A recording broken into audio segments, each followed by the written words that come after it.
Worship, in its original sense, means worthship, to consider that which is of the greatest worth in our lives. We gather virtually this morning as a loving religious community to once again celebrate that which is of the greatest worth in our lives.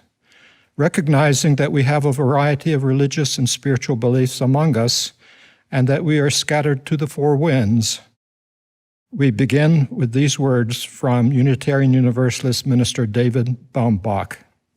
Beneath all our differences and behind all our diversity, there is a unity which makes us one and binds us forever together, in spite of time and death and space between the stars. Come, let us worship together.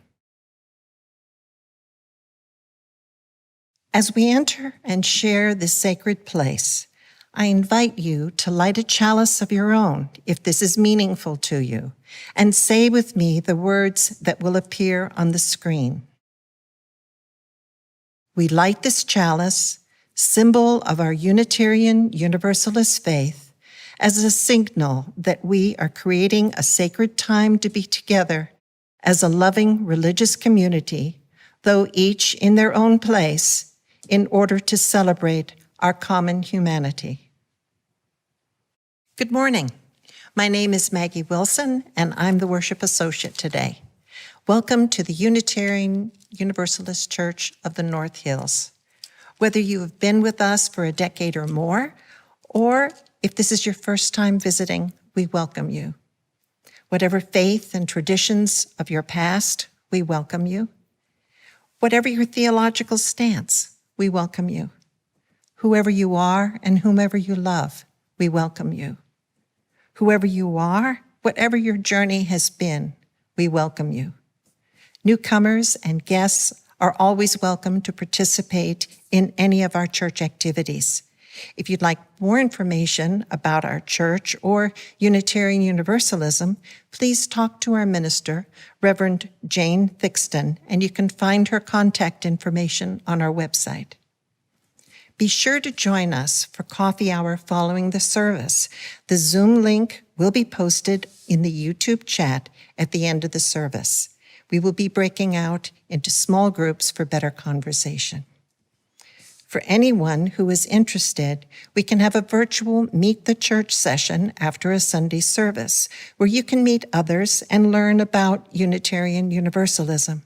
If you're interested, let us know by emailing the office, and we will schedule a session when we have several people sign up. Our speaker this morning really needs no introduction, but for those who don't know Reverend John Ballance, he's been a member of this church since 1982. He received his Master of Divinity in 2016 from Meadville Lombard Theological Seminary, and he was ordained in this church by our congregation in 2018. His ministry, both when he was in seminary and since, has primarily been as a volunteer chaplain in Allegheny County Jail. Again, welcome to the Unitarian Universalist Church of the North Hills. It's good to be together, even virtually. I'm Mary Doubleday, music director at UUCNH, and I'm so very happy to welcome our pianist, Nick T. Berry, back into our community. Nick became our choral accompanist and one of our Sunday pianists in 2016. The second year he was with us, he got married. The third year, his wife Emily began graduate studies at Westminster Choir College. Nick joined her there in 2019, and in addition to his other jobs, he played piano for the UU Church of Princeton, New Jersey. They are back in Pittsburgh now. Nick continues to work remotely in the tech field while playing music both in and out of churches and experiencing the joys of home remodeling. Welcome home, Nick. Thank you.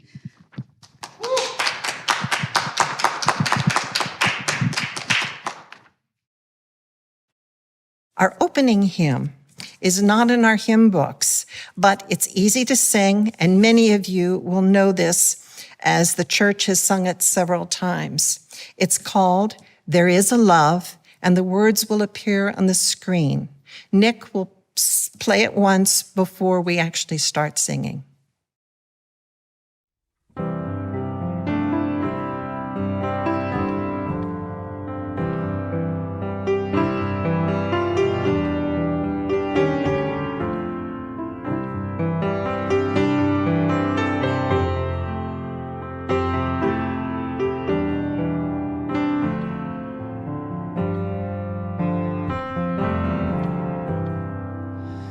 There is a love holding me. There is a love holding all that I love. There is a love holding all. We rest in this love. There is a love holding us. There is a love holding all that we love. There is a love holding all. We rest in this love.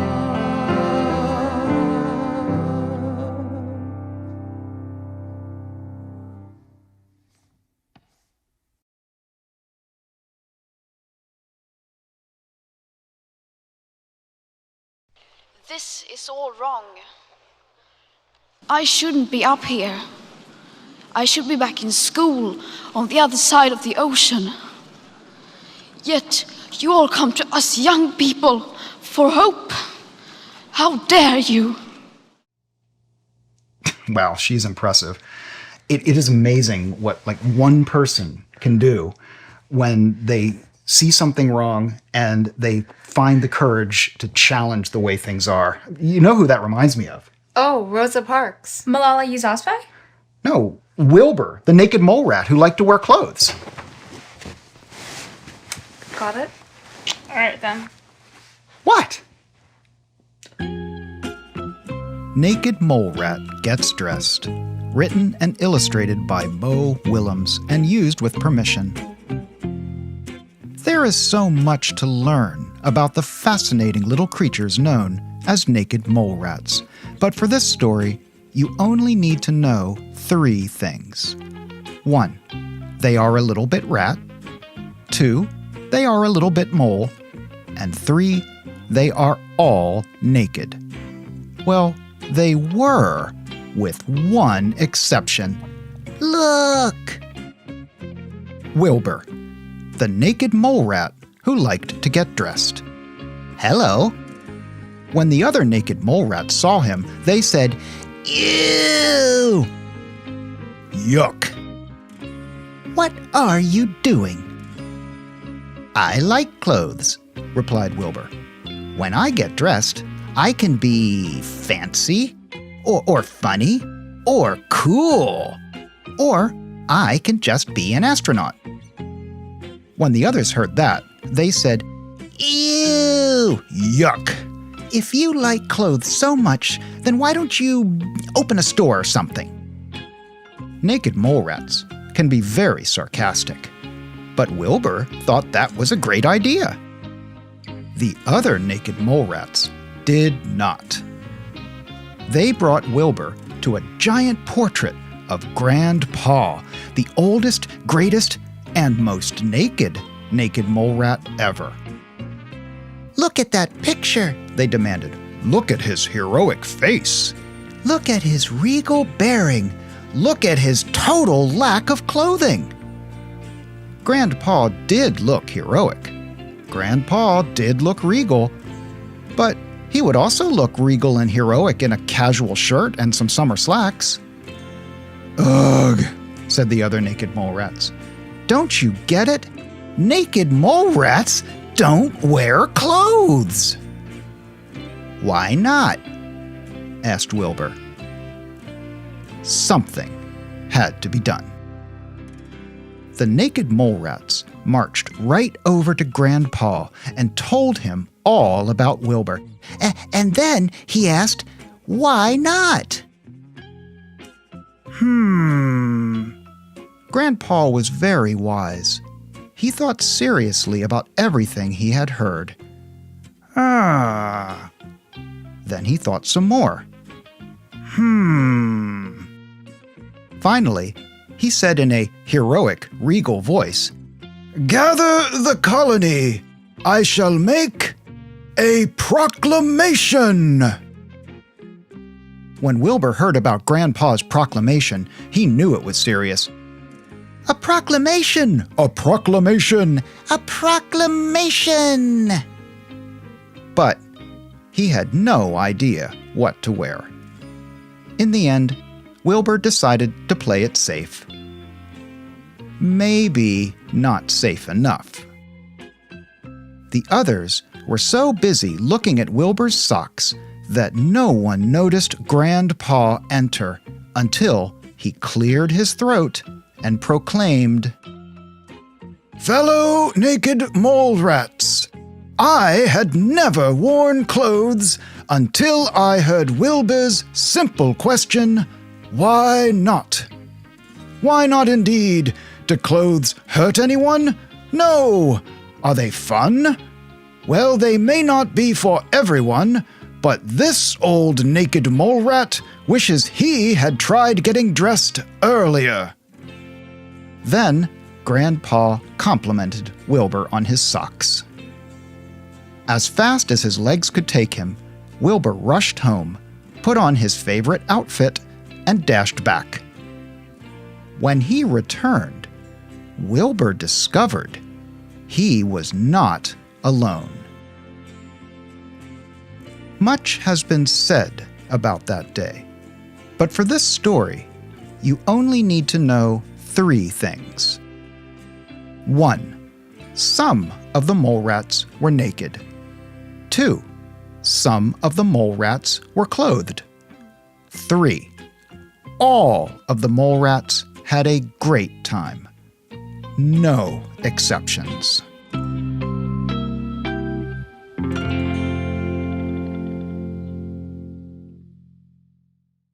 So did you like it?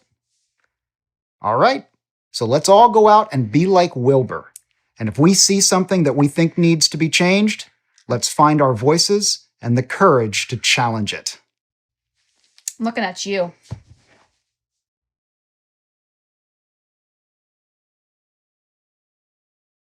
Good morning.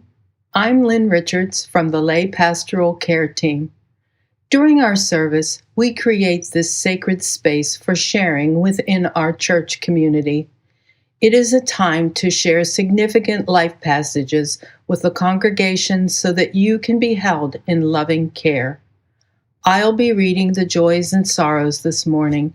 We will also be placing a stone, which represents each joy or sorrow, in the sand. The sand represents our congregation, supporting our sorrows and lifting up the joys. Today, we have one combined joy. You may have noticed the flowers behind me. They are from my husband in celebration of my August 1st birthday yesterday.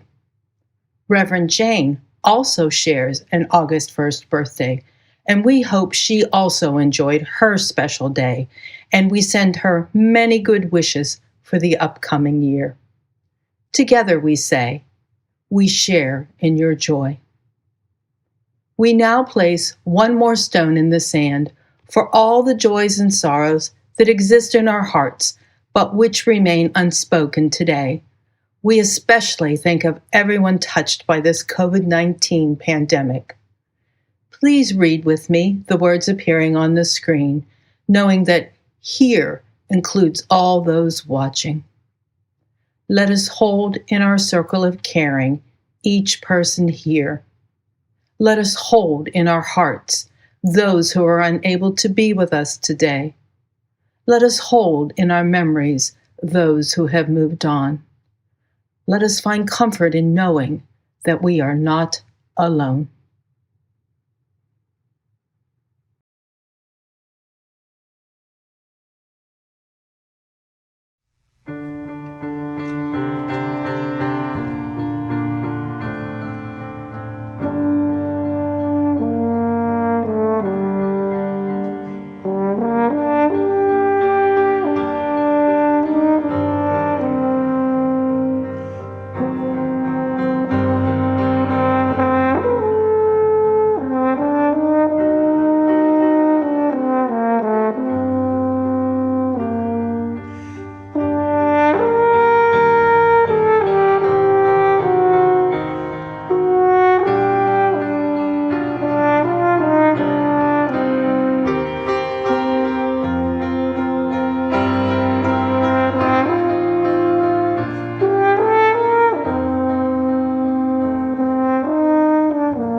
We come to a period reserved for meditation or prayer if you prefer.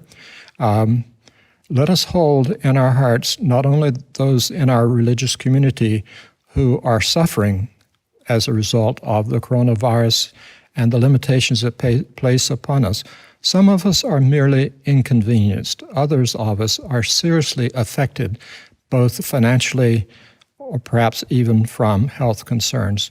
Let us keep those as well as everyone else in our world in our thoughts and prayers as we enter a period of silent reflection followed by a musical meditation.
For the reading this morning, we have two excerpts from Ralph Waldo Emerson's Self-Reliance. I know that for myself, it makes no difference whether I do or forbear those actions which are reckoned excellent. I cannot consent to pay for a privilege where I have intrinsic right. Few and mean as my gifts may be, I actually am and do not need for my own assurance or the assurance of my fellows any secondary testimony. What I must do is all that concerns me, not what the people think. A foolish consistency is the hobgoblin of little minds, adored by little statesmen and philosophers and divines. With consistency, a great soul has simply nothing to do. He may as well concern himself with a shadow on the wall. Speak what you think now in hard words, and tomorrow speak what tomorrow thinks in hard words again, though it contradict everything you said today. So you shall be sure to be misunderstood. Is it so bad then to be misunderstood?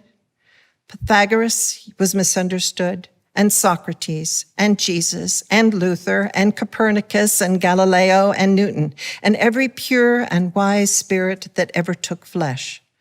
To be great is to be misunderstood. Our next hymn is Wo Ya Ya, and it's number 1020 in the Teal Hymn Book. The words will appear on the screen.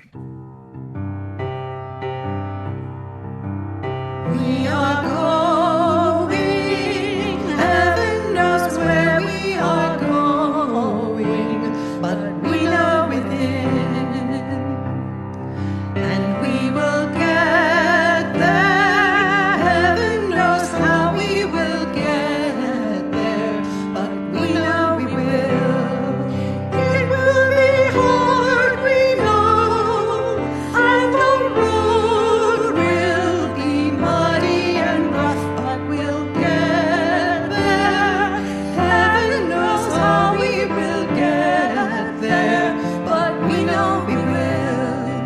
Oh yeah, yeah, oh yeah, yeah, oh yeah, yeah, oh yeah, yeah.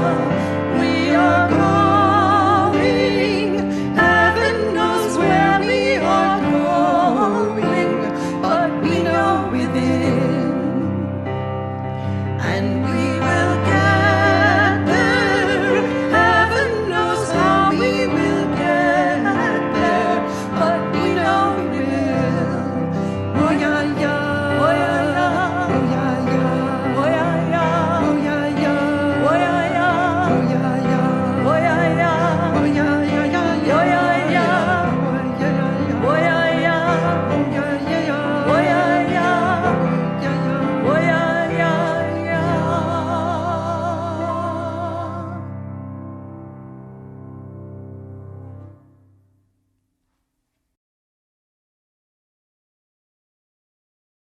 The 13th century Persian poet and mystic Rumi, a Sufi Muslim, wrote in a widely quoted translation, "Beyond belief and unbelief, there is a field.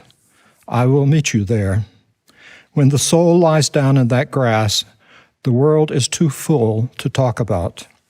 Rumi continues, "There is neither Islam nor unbelief nor anywhere in that place."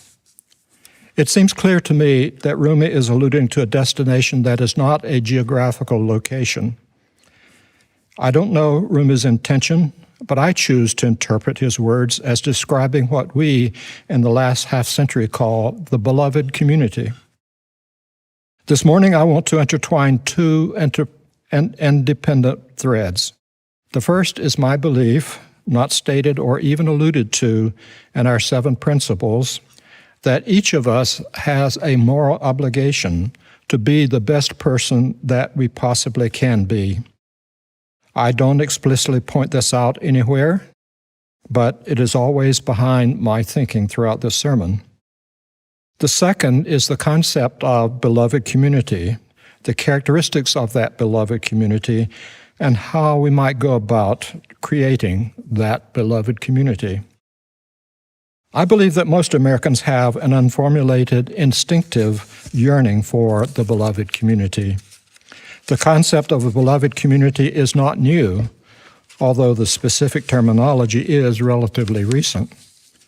Thomas Paine, the 18th century ardent revolutionary and advocate for American independence from Britain, wrote, "When it shall be said of any country in the world, 'My poor are happy,' neither ignorance nor distress is to be found among them. My jails are empty of prisoners, my streets of beggars. The aged are not in want. When these things can be said, then may that country boast of its constitution and its government." We could readily add a few more. When racism is a quaint story you remember your grandfather telling, the well-being of people had more sway in the action of legislators than moneyed interests. When the United States used moral suasion in world leadership and relied less heavily on military force, when police actually did protect and serve, and the use of deadly force was a rarity, when every citizen had full access to medical care as a human right and not as rationed out by health insurance bureaucrats. I could go on, but I suspect that there would be a high level of commonality among items on the list of things that most Americans would pose as to what a beloved community would look like. But even if everything I listed, as well as those by Thomas Paine, were to come up to pass as if by magic, they would still be insufficient to achieve beloved community. And that difference is what I want to talk to you about this morning, my focus. In the words of the hymn Wo Ya Ya that we just sang, we confess that we don't know exactly where it is that we're going, but we know intuitively, and that is good enough. And we are confident that we will somehow get there. It will be hard and the road will be muddy and rough, but we are determined and we will get there. But how? The devil is in the details, and it is much easier said than done. The focus of much contemporary liberal religion concerns issues of pragmatism, of weighing choices and defining pathways that can actually make headway against oppressive forces. It would be poor form on my part as a minister to cite a litany of problems without offering at least some correctives, however paltry. I will attempt to define some ways that we as individuals might take action against a sea of troubles. A quote from Theodore Parker, a contemporary of Ralph Waldo Emerson's, cites the difficulty of dealing with hefty challenges, but with an inherent sense of optimism. Parker said, "Look at the facts of the world. You see a continual and progressive triumph of the right." And by right, Parker was speaking not of the political right, but right in the sense of justice. Parker continued, "I do not pretend to understand the moral universe. The arc is a long one. My eye reaches but a little way. I cannot calculate the curve and complete the figure by the experience of sight. I can divine it by conscience. But from what I see, I am sure it bends toward justice." By the way, Parker was not a starry-eyed idealist. As an ardent abolitionist, he felt it necessary to keep a pistol in his church desk to protect himself. While it would be wise for us to make common cause and join our efforts with sympathetic others whenever we can, naming those joint possibilities is beyond what I can realistically deal with this morning. But I feel that I can and should identify the characteristics we can build in ourselves and the kinds of actions that we can take as individuals to make a difference. I call my first witness the UUCNH mission statement. By building a loving religious community that nourishes the spirit, celebrates life, and cherishes the connectedness of all things, we will transform ourselves and our world.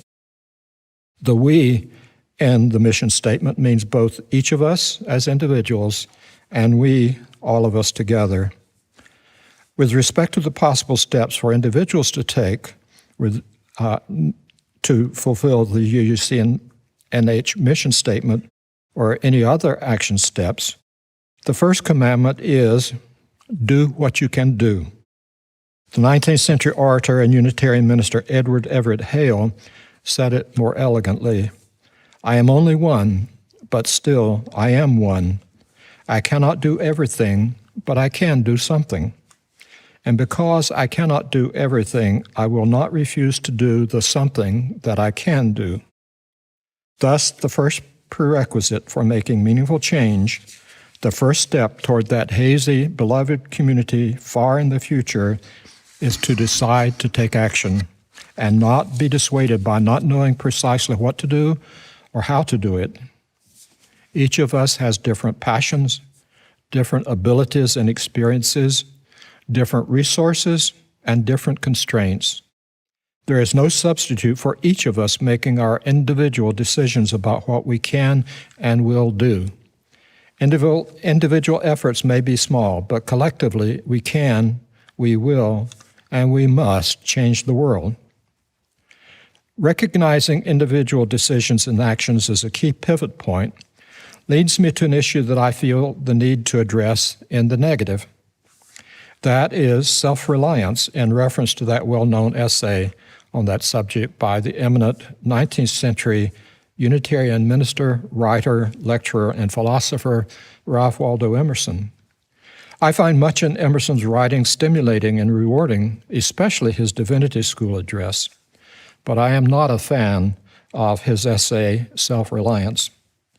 Although I don't necessarily disagree with the ideas he puts forth, especially the fundamental concept of relying on one's own thoughts and beliefs, particularly with respect to religious matters, he states his opinions with such draconian force that invites little room for discussion. For example, he states flatly that he simply does not care what other people think. He dismisses consistency out of hand as if there could be no possible merit whatsoever in a style of consistency in anything. He dismisses travel as a fool's paradise on the grounds that whatever shortcomings one may have, they will be with you wherever you go, without conceding any possibility that traveling might lead to transformative insights and discoveries. I find this sort of scorched earth assertions off-putting and not worthy of emulation. From my perspective, it is a serious mistake not to take in consideration the viewpoints and opinions of others, but not be a slave to their opinions. My philosophy in this regard is better expressed by Max Ehrmann in the beginning of his poem, I think which is well known to most of us, Desiderata, written in the early 1920s. He said, "Go placidly amid the noise and the haste, and remember what peace there may be in silence. As far as possible, without surrender, be on good terms with all persons. Speak your truth quietly and clearly, and listen to others, even to the dull and the ignorant. They too have their story. Avoid loud and aggressive persons. They are vexatious to the spirit. If you compare yourselves with others, you may become vain or bitter, for always there will be greater and lesser persons than yourself." If you choose to read Self-Reliance for yourself, which I encourage you to do, you should bear in mind that Emerson's world was very different from ours. At the time he wrote Self-Reliance, the United States was only about 50 years old. There were only 26 states in the Union, and the population was just over 17 million, compared to about 330 million today. In other words, the population then was only about 5% of what it is today. There were approximately 2.5 million slaves. Self-Reliance was published in 1841, almost 200 years ago, 20 years before the Civil War, and the issue of slavery and abolition were major and contentious issues. In the 1830s, there were major financial crises with the collapse or near collapse of many large banks in the northeastern United States. U.S. citizens were living through a time of major financial and civil unrest. How this tense and yeasty environment might have affected Emerson's views on self-reliance is difficult, perhaps impossible for us to know, but it's hard to imagine that it wouldn't. The lens through which he viewed the world was inherently very different from ours. By the way, I have no way of assessing what effect, if any, Emerson's self-reliance has had on the emergence of American exceptionalism, particularly as it's expressed today. I suspect that this current phenomenon has very little to do with Emerson, but that's for another time. Back to the present. Having arrived at a decision on what individual action to take, focus becomes a key issue.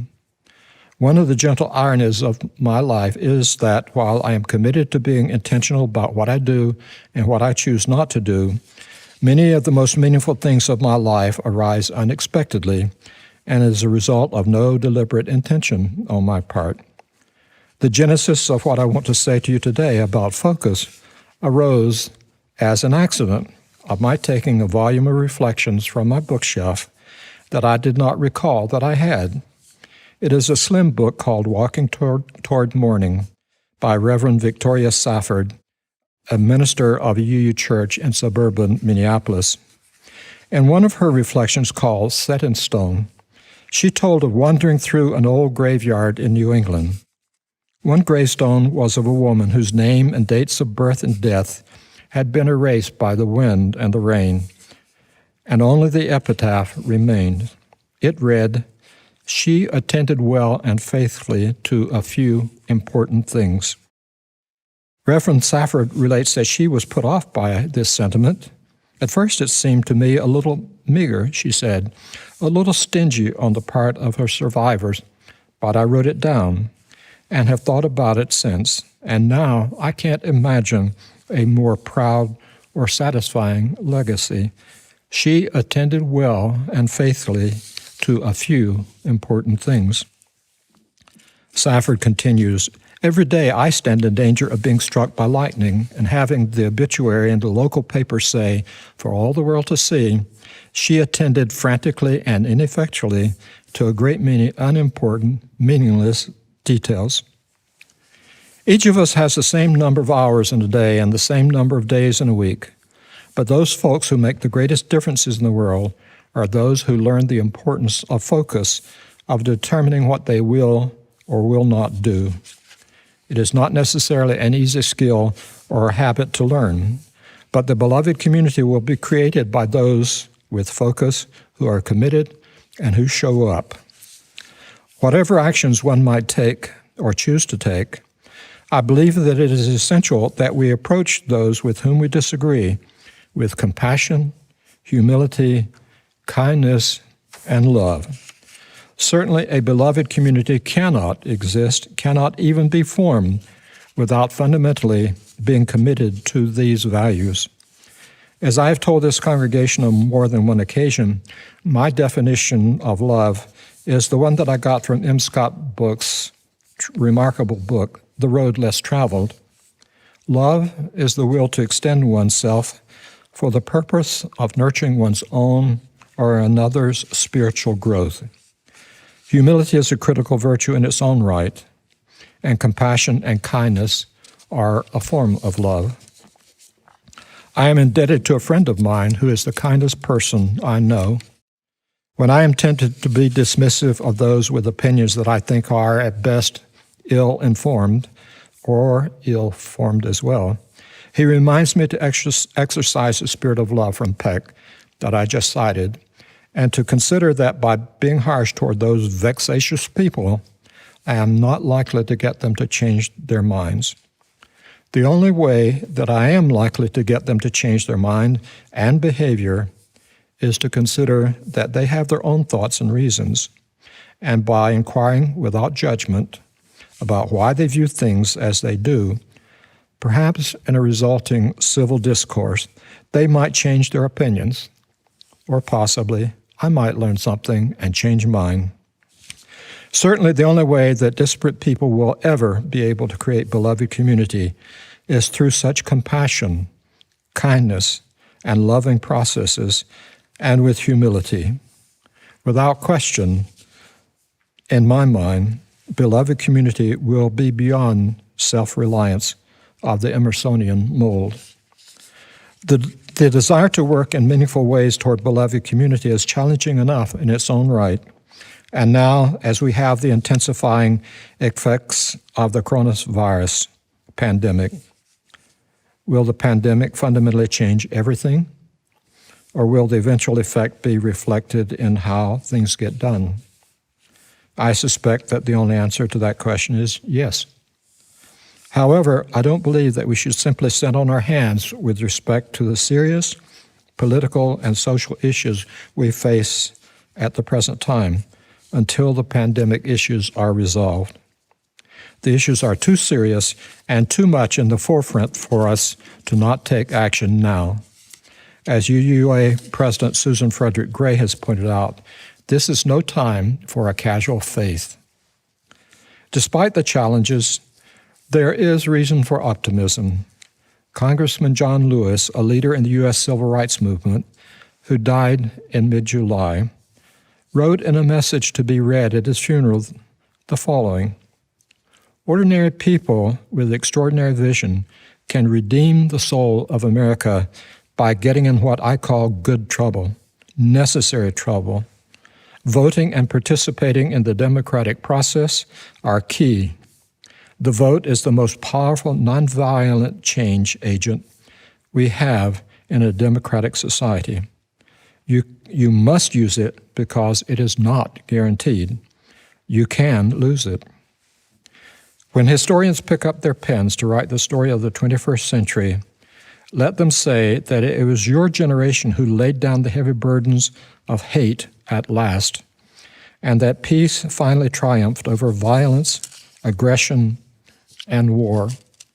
So I say to you, walk with the wind, brothers and sisters, and let the spirit of peace and the power of everlasting love be your guide. Can I get an amen from some of you folks at home? My friends, beyond COVID-19, beyond self-reliance, beyond our current civil and political struggles, there will be a beloved community. Come with me. Let's go together. Amen.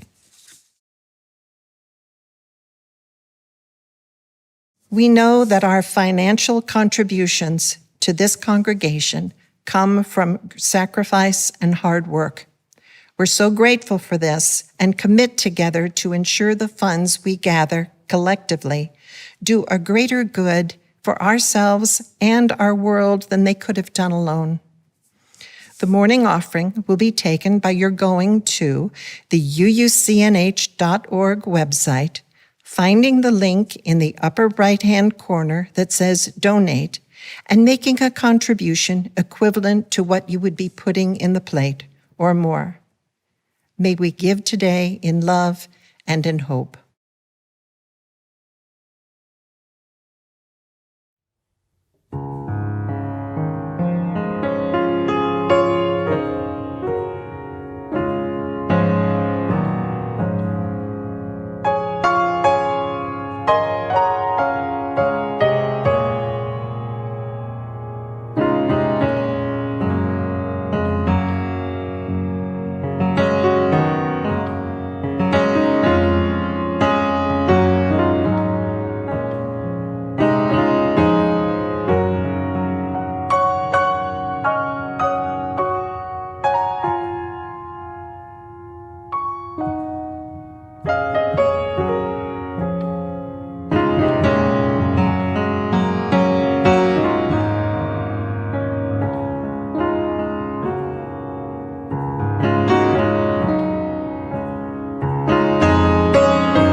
Please join me in saying the dedication of the offering. The words will be on the screen. May these gifts and the work of our hands and hearts give power to all we stand for as a community of faith. Please join in singing our closing hymn, Break Not the Circle. It's number 323 in the gray hymnal. Most of you may not be familiar with this hymn, so Nick is going to play the whole stanza through before we start singing.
I invite you to extinguish your chalice with me, and everyone join me in saying our mission statement.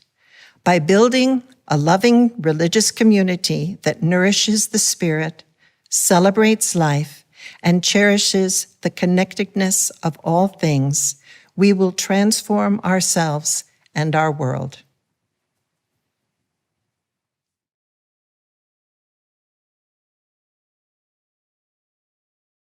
For our benediction this morning, I have a reading from the poet Wendell Berry. It may be that when we no longer know what to do, we have come to our real work, and that when we no longer know which way to go, we have come to our real journey. May it be so, and amen.